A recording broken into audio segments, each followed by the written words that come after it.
KCR sir గౌరాల బిడ్డే కల్వకుర్ల కవిత madam కులగణన survey చేసేటోళ్ళ లిస్టులో పేర్లు ఎక్కిచ్చిందట.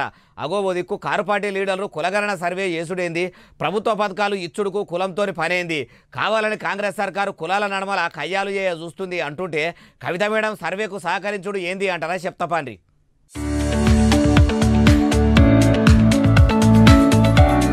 అగో చూసినరా, హైదరాబాద్లో ఇంటింటికి పోయి ఆఫీసర్లు పెన్ను బట్టి రాసేసరికి చెయ్యంతా నొప్పి పెట్టొచ్చు. నేను చదువుకుంటా నింపుతానని కమ్మ తీసుకొని వాళ్ళ ఇంటి లాదల పేర్లను ఎగురంగా ఎక్కిస్తున్నట్టున్నది కదా. కల్వకుట్ల కవిత మేడం పక్కపొంటి ఆమె పెనిమిటి దేవనపల్లి అనిల్ సార్ కూడా అన్ని చెప్తున్నట్టే ఉన్నాడు. తిరిగి వచ్చిర్రు. పోయి తెలంగాణ బతుకమ్మగా పేరు పోయిన కవిత మేడం ఇంటికి పోతే షాయి నీళ్ళన ఇయ్యలేదు అంటారని ఆఫీసర్లకు మంచిగా కోపల నిండా షాయి కూడా ఓసిచ్చినట్టే ఉన్నది. ఇట్లా కులగణన సర్వేల పేర్ల కాన్ నుంచి ఆస్తుల దాకా అన్ని వివరాలు ఎక్కిచ్చింది. అట్లనే ఆఫీసర్లు తెలంగాణ గవర్నర్ సారు ఇంటికి పోయిండ్రట. సారు పేరు, కులము, గోత్రము, ఇంటి లాదుల పేర్లు అడిగి రాసుకున్నారట. అట్లనే మాజీ ఉప ముఖ్యమంత్రి వెంకయ్యనాయుడు సార్ కూడా కులగణనల పేర్లు ఎక్కించుకున్నాడట. అందరు లీడర్ల వివరాలు అయితే మంచిగానే తీసుకుంటున్నారు. కవిత మేడం కాన్ నుంచి వెంకయ్యనాయుడు సార్ దాకా వాళ్ళు కష్టం చేసి సంపాదించిన పైకం మొత్తము ఉన్నదున్నట్టు చెప్పిండ్రా.